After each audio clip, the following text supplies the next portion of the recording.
Evo nastavljamo sa našom agendom. Zadovoljstvo mi je da predstavim jedinu damu danas među prezenterima, a to je Jovana Stanišljević. Jovana je profesor na fakultetu u Grenoblu. Ja ću jako kratko predstaviti zato što će ona sebe najbolje predstaviti u najboljem svetlu. Jovana, izvoli.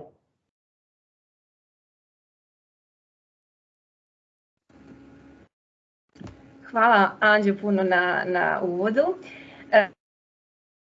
Moja će biti na engleskom jeziku kako smo se dogovorili, pa evo da počnemo. Good afternoon everybody. Welcome to the session dedicated to the negotiation skills for project managers. My name is Jovana Stanišljević and I'm very happy to be with you here today and to interact with you on this topic. Before I get on to the formal introductions, I would just like to thank the Project Management Institute team for putting this wonderful event together, and more specifically, Ms. Masha Milenković for inviting me. So a big thank you, Masha. I will get on to the formal introductions so that you can know a bit more about myself. As you can see, I completed my bachelor and master level studies in the field of economic sciences in Serbia.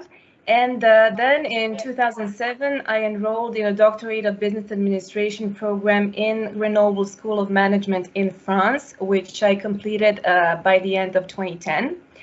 My main field of research was related to international business and more specifically the role of multinational companies and their impact on the Serbian economy after the years of 2000s. And this was in fact the beginning of my academic career because ever since I defended my doctorate thesis, I was invited by the school to become a participating faculty and to deliver different types of modules related to international business. One of them, obviously, is the negotiation business skills that we will talk about today. If I can ask just everybody to turn off their microphone because I can hear an echo. Thank you. As far as my professional experience is concerned, as you can see, I have worked in different types of environments, starting from a university environment at the very beginning of my professional career, where I was coordinating the activities of International Cooperation Department. From there, I spent a very interesting couple of years working in the field of public administration. Particularly enriching experience was related to the position of the Chief of Staff in the Ministry of Agriculture, where I really got to understand how efficient or how inefficient public administration can be at times. From there, I moved on to the banking sector, where I was responsible for the marketing department bank in the Serbian bank for 3 years. And finally, as of 2016, I moved to France on a permanent basis because I was offered a permanent position in Grenoble School of Management. So currently I am a permanent professor in the school. And in addition to this, I also manage a department of 50 permanent professors. And I was also previously the program director of MSc Marketing Management Program. And as I've already told you, I deliver different types of international business modules to different levels of student audiences, from bachelor, master level studies to executive MBAs. So that's a little bit about me. And now I would just like you to take your phone if you want to participate in some of the activities that I have prepared for you, and to log into the link or the website that you see here on the slide. And I would just like to invite also the organizers to share this link in the chat, please, so that it's easier for you to click on it. So once you click on it, basically you only need to use the nickname to log in, and you will be able to answer to some of the questions. The poll will actually accept the first 25 answers, so thanks in advance for participating.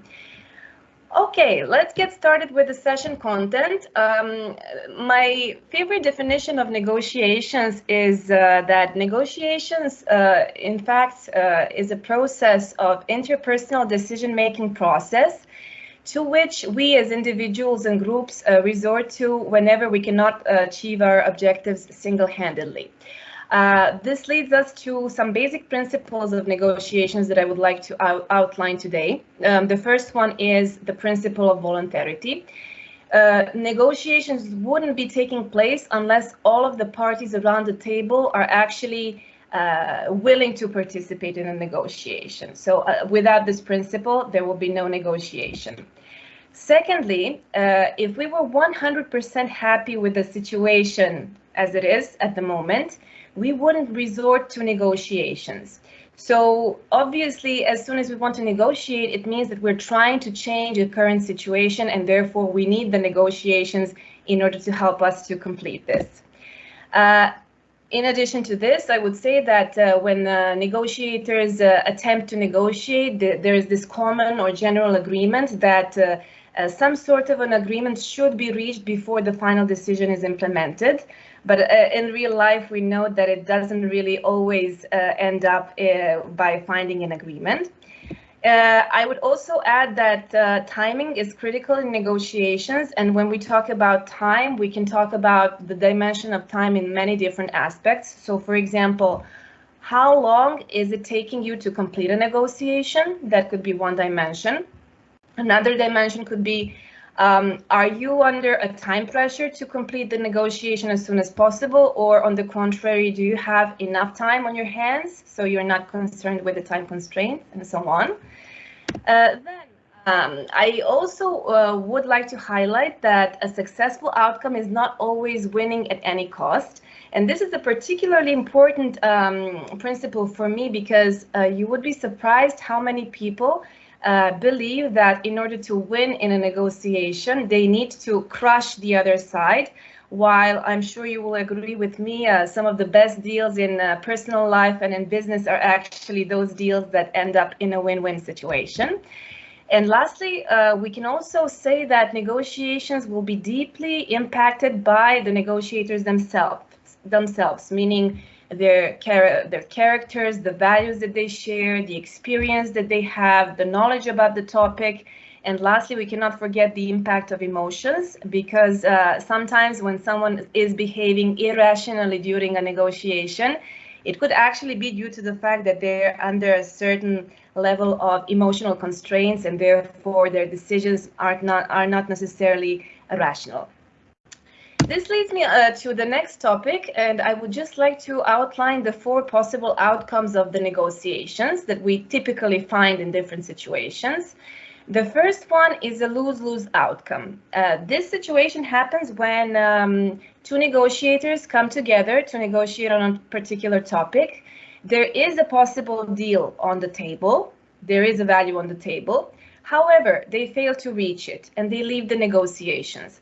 This could happen for a number of different reasons, some of them being perhaps they lack interest in the topic of the negotiation. Maybe they lack experience or knowledge about the topic, and due to this, they simply walked away without finding a deal, while indeed the deal was possible. Second outcome that we can talk about is a win-lose or a lose-win. Here, obviously, one of the sides is extremely happy with the deal, while the other one is highly unhappy. The third outcome we can outline is a win-win situation. Evidently, here we have both parties very satisfied with the final conclusion of the negotiations. And lastly, we could have a no outcome at all. And this leads me to my first question to you that I would like you to answer. When we talk about a win-lose outcome, what do you feel are the long-term effects of this type of outcome, particularly if we talk about a business situation? I'll give you 15 seconds to answer.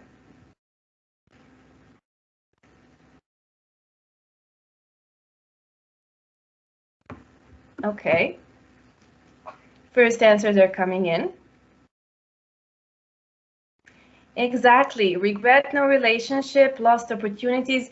In fact, if we pursue win-lose outcome, it's highly unlikely that this party who is leaving the negotiations as a so-called loser, it's unlikely that they will want to do negotiations with us in the future, or that they will want to stay in business with us in the future, simply because if we're talking about a long-term aspect, we need to find deals which will allow both parties or everybody around the table to feel happy with them. Okay, this leads me to the next question, which might be a bit obvious, but still. Win-win outcome. What is the upside of this type of outcome in a business situation for you, as most of you are experienced business people?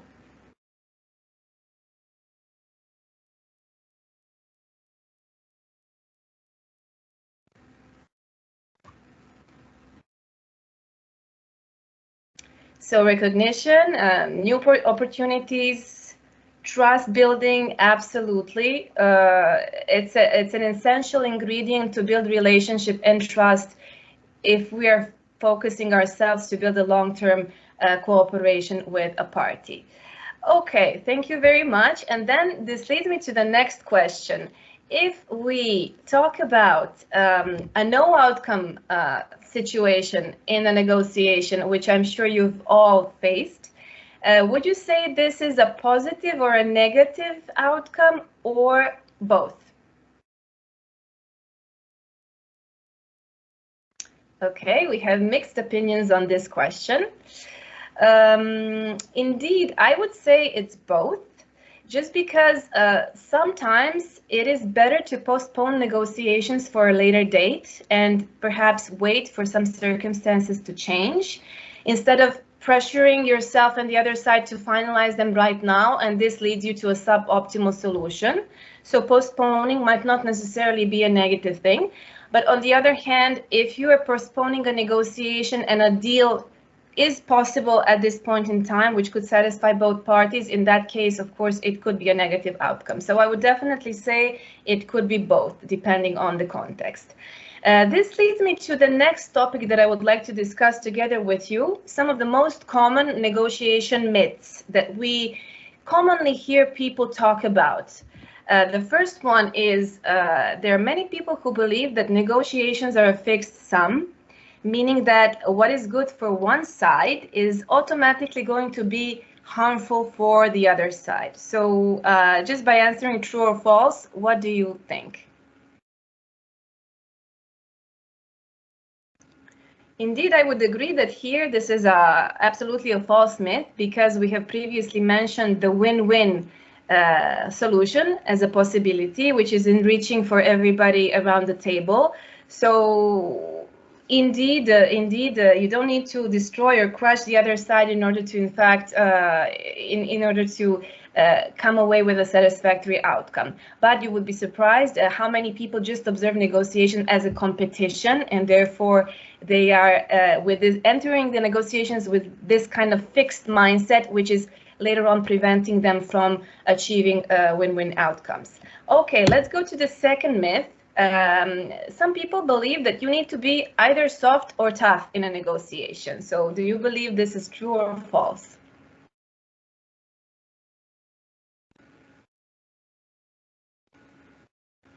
Okay, so here I would say that if you are constantly negotiating in a tough way, or if you are always considered to be as a tough negotiator, the risk here could be that you are perceived as an aggressive negotiator, as a negotiator who is conflictual. And this reputation could, in fact, lead people not to be actually willing to negotiate with you. And in this way, in fact, you would be losing a certain amount of value because of these missed opportunities or missed deals. On the other hand, if you're too soft, that means that you're giving too many concessions, and that is not good either, because you are missing on a value that you could have claimed in a negotiation by finding the right balance between being soft or tough. Okay, next question or next myth is, what do you think? Good negotiators are born. Is this true or false?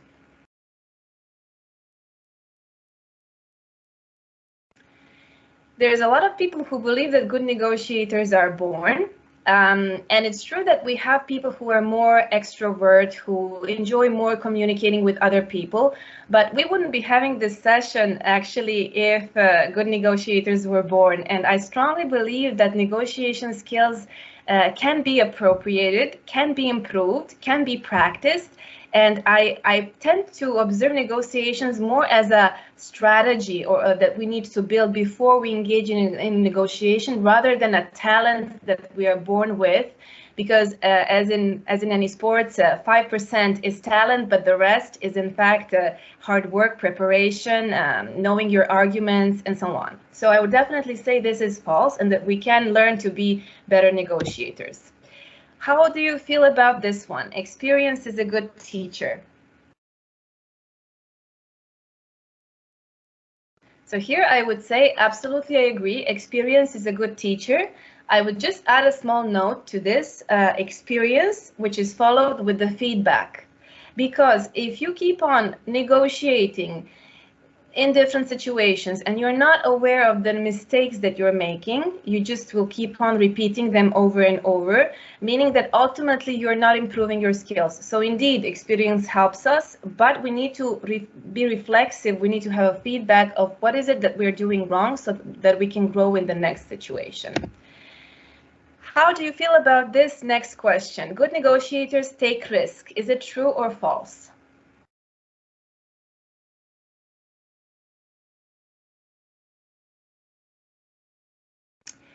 Here I would say that my personal opinion is that good negotiators will take calculated risks. They will not take unnecessary risks, meaning that they will try to anticipate, prepare in such a way to minimize the level of the risk that they take. So yes, calculated risk, but a good negotiator will never run in a negotiation blindly, just taking risks, assuming that things will go well. They will indeed try to reduce the level of risk as much as they can in a certain situation. And the last question for this section is, good negotiators rely on intuition. Do you believe this is true or false? Okay, I can see that you have mixed opinions about this one. So indeed, intuition can really help us sometime. You know, when we say we have that gut feeling about someone or about a given situation, that it will play out in a certain way and so on. And we could be right on many occasions, but at the same time, we need to remember that intuition can also be misleading. And I would never replace good preparation with just following our instinct or intuition, because yes, intuition, but again, not excluding preparation, which is for me a mandatory step when we approach any type of negotiations. Okay, thanks very much for interacting on this section with me. And now I will just go to some of the key steps that we need to be aware of in order to become more prepared negotiators. And we typically have three main steps. The first one is self-assessment, then assessing the other side, and assessing the situation. So we will start with the first step. Now, when it comes to the self-assessment phase, there are two key questions that we need to ask ourselves before we enter into a negotiation. The first question is, what do I want out of this negotiation? And in fact, that means that you need to set a certain target or aspiration. Now, some of you might say, well, this is just a ridiculous question. Why would we ask ourselves, what do we want? Shouldn't it be obvious, and so on? But in fact, you'd be surprised just how many people enter negotiations without fully understanding what is it that they want to achieve in the negotiation. And then they're having difficulties to close the negotiation and conclude the deal just because they don't know based on what they will assess the deal which is on the table. So that's why it's incredibly important to set a target or an aspiration that we want to pursue in the negotiations. Now, we need to be aware and careful when it comes to how we set our targets. It's very important that we avoid being under aspiring negotiators. This is a situation when a negotiator sets their target very low, and that means that the targets are easily achievable. I'll use an example to explain this. Have you ever had a situation when you were selling something and you get a call from the buyer who says, I have seen your ad and I accept your offer?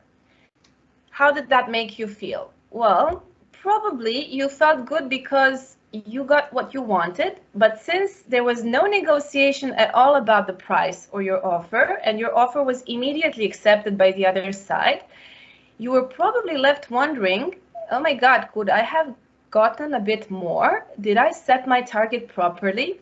So this is what we call the winner's curse, because you feel like a winner as you got what you wanted, but since there was no negotiation about the offer that you proposed and it was immediately accepted, it kind of leaves you wondering, what if, could I have gotten more? And you probably could have, just because probably you have set your target a bit too low. So this is what we want to avoid. We want to set ambitious targets so that we can claim more value for ourselves in the negotiation. However, we also need to be mindful that we shouldn't be over ambitious when we set our targets. And that is related to the over-aspiring or a positional negotiator situation. This happens when a negotiator just sets their target extremely ambitiously, in fact, so ambitiously that it is outside of the objective reality situation. So this is a very challenging situation, simply because if you're setting your targets in this way, you could even be questioned about your credibility as a negotiator. You could be perceived, again, as too positional or too aggressive, and this might break some negotiations before they have even begun. Now that we have analyzed the first question in the self-assessment phase, we'll go to the second question that we need to ask ourselves when we assess our positions. And the second question is, what are my alternatives in case this negotiation does not work? And this, in fact, brings us to the strategic element that we need to always keep in mind when we negotiate, which is called BATNA, or Best Alternative to a Negotiated Agreement. BATNA is, in fact, something which is outside of the actual negotiation. It represents the best alternative among the alternatives that you identified, which are outside of the negotiation. And in fact, this is like a fallback option or a plan B in case your negotiation does not work. So you can always resort to your BATNA in case the negotiations do not work. It's incredibly important to have one. Now, when I just said this, I would like to offer some clarification on how do we in fact define what our BATNA is. It's not something that we feel that we deserve or something that we wish to get. In fact, a BATNA is defined by objective reality. So we need to be realistic and we need to base it on the actual alternatives that we have outside of the negotiation. Then it's not a passive concept and we should always try to improve it, meaning that the stronger your BATNA is outside of the negotiation, the stronger your position will be in the actual negotiation. And we need to avoid this falling in love rule, because people have a tendency to fall in love with one job, with one house. And if for some reason this alternative becomes unavailable due to the lack of other alternatives, then they are in a tough position, and we want to avoid this.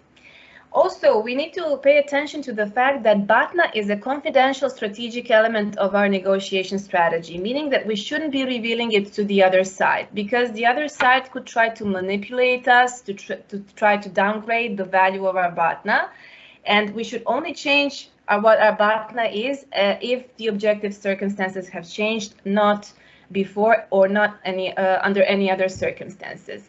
And lastly, we need to develop our BATNA before the negotiation starts, and we need to stick to it. Okay, other very important strategic elements of the negotiation are limit or reservation points. So this is the limit below which you wouldn't go in a negotiation. And this is actually the point where your BATNA becomes a more preferable option than the actual deal which is on the table in the negotiation. Then we need to understand what are the interests of ourselves and the other side. Why is it that we insist on certain positions? Then positions or objectives, these would be our desired outcomes of the negotiation. I will go a bit further in details on these 2 points, just in order to make a difference between interests and positions and objectives, because many people tend to confuse them. And lastly, we also need to identify what are the currencies that we have in this negotiation. What are the things that we could offer to the other side that could be interesting to them And this will in fact allow us to understand where can we make concessions that would be important for the other side. Now, to talk a bit more in detail about interest, I would just like to use these questions to show you just how qualitative in nature interests are. So they will be actually describing why you insist on a certain position in a negotiation. So for example, what are your needs, hopes, fears, desires out of this negotiation? Why are you doing this negotiation? And so on. On the contrary to this, we have objectives and currencies. Objectives are actually quantifiable, and those are the things that we go for during the negotiations, and they can change during a negotiation. I will use an example to illustrate how this can be, in fact, clearly visible. And lastly, like I said, currencies. What do you have to meet the interests of the other side, and what do they have to meet your interests? Now, sum up this section. If we were to conclude on what is it that we cannot negotiate on and what are the things that we will negotiate on, we will indeed not compromise on our interests, but we will in fact negotiate on our objectives. And here is an illustration that I wanted to make. Let us assume that I'm doing a job negotiation. I'm looking for a new job, and my main interest when it comes to looking for a new job is that I find a job which I enjoy doing, which makes me happy, that I find a good environment, which again contributes to my overall happiness in a workplace. So this is not something that I'm willing to compromise on. I'm not going to be compromising on my happiness in the workplace. But when I actually talk about the specific objectives in this negotiation and the things that I will be concretely be going for, it will be related to the job negotiation package. I will be negotiating on elements like my salary, the bonus, the flexible working hours, let's say training opportunities, and so on. And depending on the negotiation, those objectives can be changing, because I could be accepting slightly lower salary with a slightly higher bonus and flexible working hours, which could in fact allow me to satisfy my main interest, which is being happy in the workplace, doing the job that I love in an environment which allows me to progress and so on. So this is a clear difference between what is negotiable in a negotiation and what is non-negotiable. And we will not negotiate on the interests, we will negotiate on the objectives. Okay, to conclude on this and to illustrate the clear difference between positions and interests, I will give you 20 seconds to read this small case, and then I will ask you a question.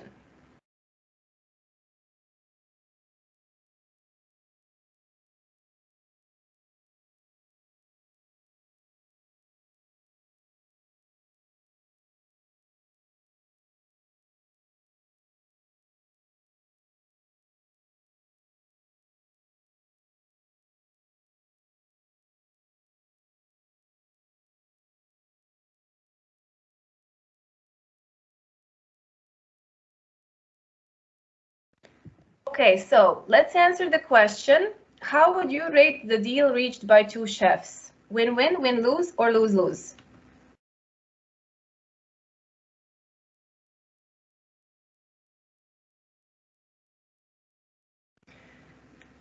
Okay, so I would say that this deal is a lose-lose deal.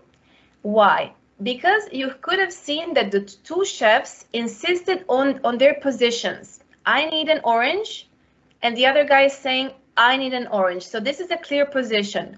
What they failed to do is to exchange their interests. They failed to understand why is it that I need an orange and why is it that the other guy needs an orange. So in fact, the deal that they had reached perhaps just satisfied the principle of fairness. They have split the resources in half. Each one of them got half of the orange. So that was, let's say, a suboptimal solution, but in fact, it did not really allow them to meet their interests. Neither one of them had enough of what they needed.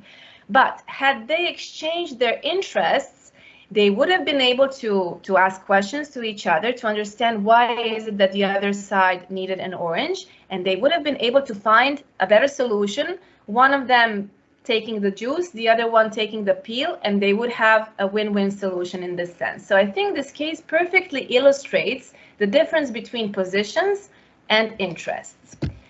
Okay, so now that we have kind of finalized the first step, we will go to the step 2, which is assessing the other side. We need to understand who are the other sides around the table. Are they corporate clients, individual customers? What do we know about them, and so on? Then the second question asks whether parties are monolithic. You might have faced a situation where you have a client. The client sends you a team of several members of several departments of this company. What you need to do is make sure whether they are all aligned across their own objectives, because we know that sometimes finance department wants to cut costs, marketing department wants to increase advertising budgets. So this could in fact mean that there is a conflict internally within the other side. So we as a negotiator need to understand what kind of package will allow us to meet the interests of the other side in case their position is composed of different departments, in case they are not aligned or monolithic, as we say, and we need to understand whether this is the case or not. Then we need to understand what is the number of issues that we will talk about. Is there only one single issue in a negotiation? If this is the case, this is very distributive. We will talk in a second about what distributive means. Or on the contrary, are there several elements in the negotiations which in fact will allow us to build packages and increase integrative potential in the negotiation? Then we absolutely need to assess and prepare in advance and to anticipate what could be the interests and positions of the other side, as well as what could be the best alternative of the other side in case the negotiations with us does not work. Now, of course, here we are doing some assumptions and we are anticipating as we are preparing. But during the negotiations, we need to ask questions to the other side in order to validate whether we were on the right track and to confirm simply the strategy that we entered into the negotiation. And going to step 3, we are talking about the situation assessment. So we need to understand whether this negotiation is a one-time negotiation, in which case relationship might not be very important, or on the contrary, if this negotiation is going to happen over a longer period of time, it's going to be repetitive, where I'm sure you will agree with me, relationship absolutely matters. Are we discussing some scarce resources, ideologies, or both? Is it happening out of a necessity or an opportunity? Is it an exchange of information or a dispute resolution situation? Because again, the dynamics and the motivation of the negotiation will be entirely different. And lastly, do we have any elements of public opinion in this negotiation that we need to be mindful of? Because in case this is true, we need to make sure that the deal is properly communicated towards the public, that we have the public support, and so on. Okay, and I would like us to, I will talk about 2 main types of negotiation in the final section of this session. The first one is the distributive negotiation. And as you can see, there is this lovely pie on the slide.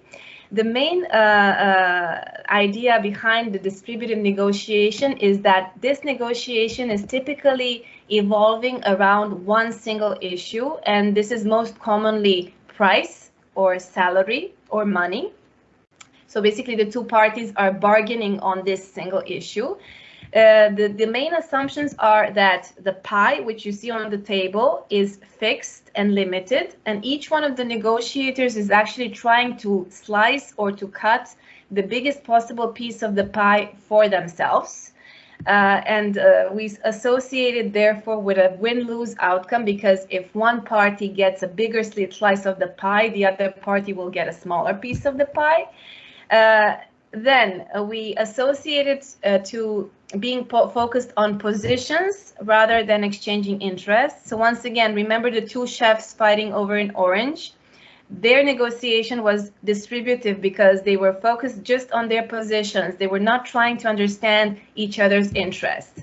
Typically here, the relationship is not very important because this negotiation is a one-shot negotiation, and the information that we are collecting about the other side is collected for the purpose to strategically use them against the other side. So as you can see, this distributive negotiation has a sort of a fixed or a limited dimension to it, but still we need to master it, to understand it, and to recognize those negotiators that use this kind of approach.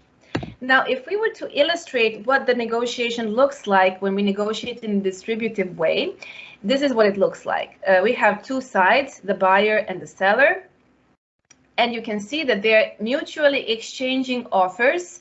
They are basically bargaining about a single issue, which is the price, and they have agreed on a, let's say, price of 42.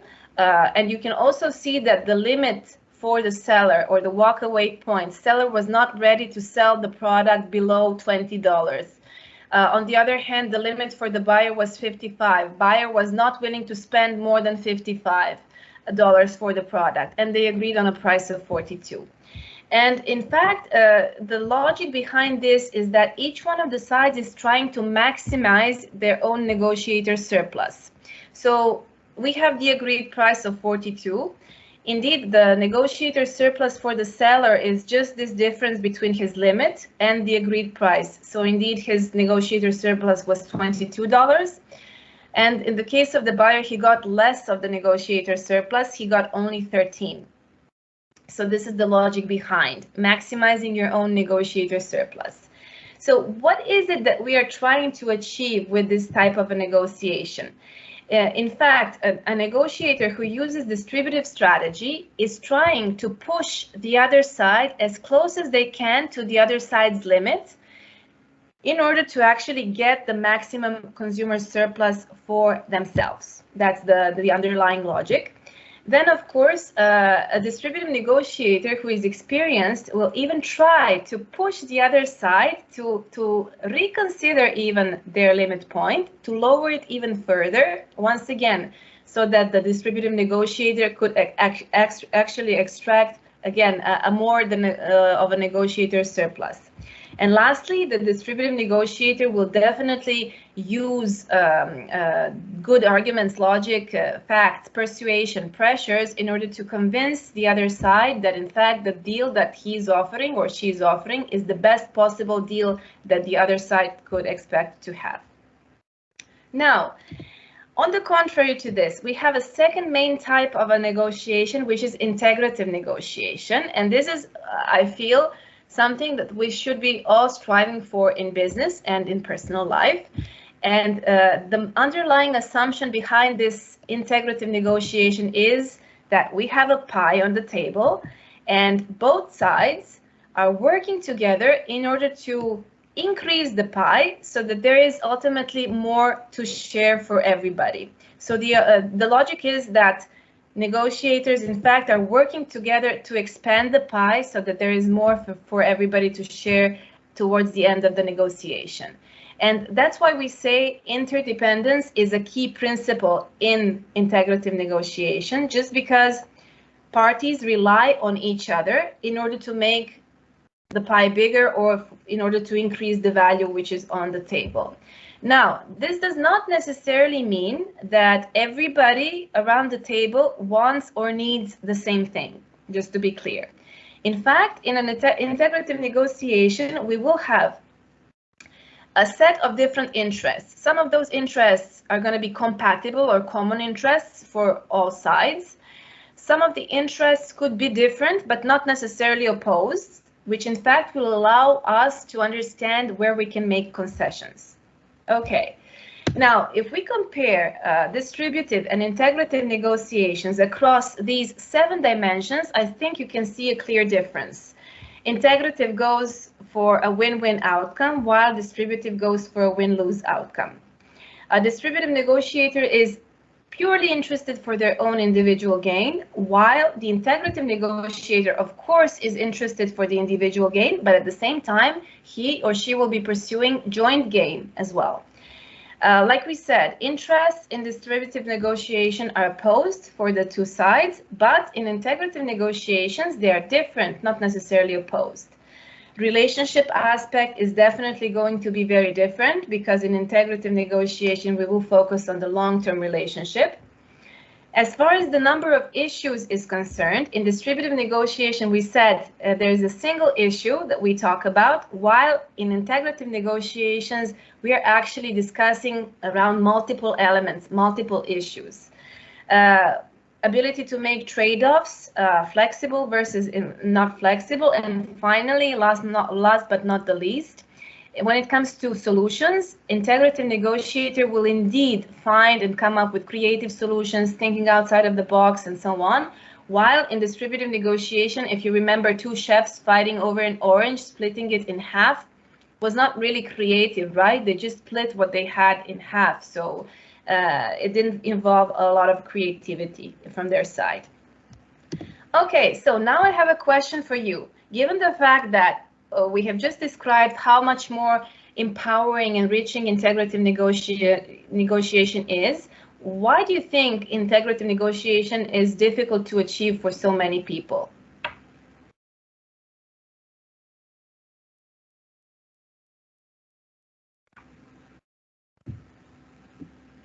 Indeed.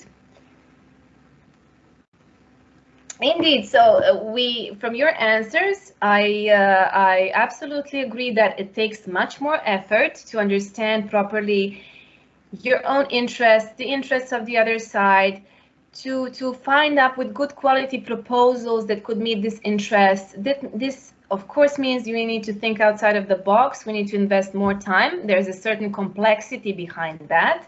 And also lack of information, that's a very good point. We might be missing information. We might not have a certain level of trust about the other side, no relationship, which could prevent us from entering in an integrative deal. Okay, thanks very much for your answers. And now I'm gonna finish up this topic by just sharing with you some tips how you can determine whether a certain negotiation has integrative potential. The first thing is that we need to see whether there is more than one issue in a negotiation. Here is an example that I wanted to show you in this slide. Egypt and Israel negotiating on the topic of the Sinai border. And at first, they're negotiating about the number of kilometers that each one of the sides will get. Automatically, you might assume if one side gets more kilometers, the other side will get less. But once they have surfaced their interests, we can see that Egypt is interested in sovereignty on Sinai, while Israel is concerned with the topic of security in the region. And actually, this exchange of interests allowed them to come up with a value creation solution. Then, other questions, which in fact are very important. If there is a single issue in negotiation, can we bring in other issues? If we bring in other issues, this will allow us to create packages, different combinations of packages, which will make negotiation much more enriching and much more integrative. Then, can side deals be made? Side deals are smaller deals that could accompany the main deal between the two parties. If we use the example of Egypt and Israel, their main discussion was on the Sinai border, kilometers, and so on. But if they were also, in addition, able to negotiate a student exchange agreement, cultural exchange agreement, a foreign direct investment agreement, these smaller deals would actually help solidify the relationship, which could ultimately help them to reach the main deal of a negotiation. Then another very important question is, do parties have different preferences across negotiation issues? This is very important because if we have different preferences, this gives us possibility to make concessions. Imagine if everybody wanted or needed the same thing, then negotiation would not be possible. In fact, the differences between sides will allow us to make trade-offs and concessions. We will, in fact, give concessions for the things which we put a very low priority on in order to get something that we value more. Lastly, we need to create a free flow of information, build trust.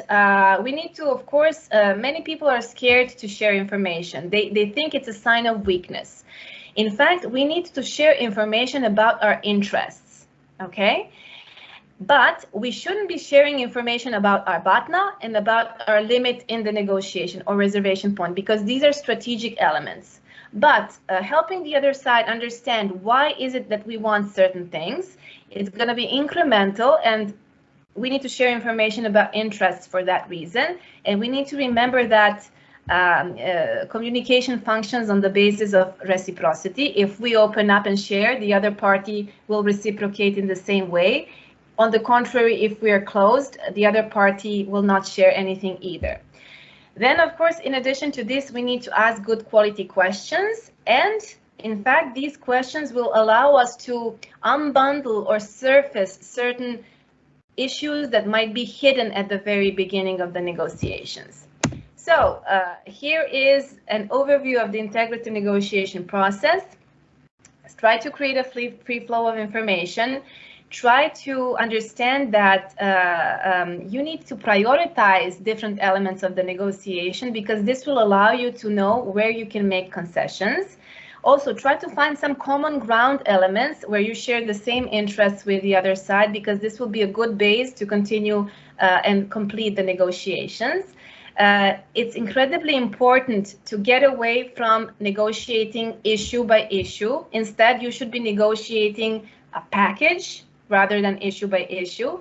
And of course, if you can, it's very good to identify several packages of equivalent value that you could offer to the other side. So regardless which one they choose, it's all the same for you. And finally, we need to measure the goals of integrative negotiation, not just but what we achieved, but what we achieved also together with the other side. So that's all from my side. Thank you very much for your attention. I hope you enjoyed this session. In case you want to get in touch, here is my contact email, and thanks again for the participation.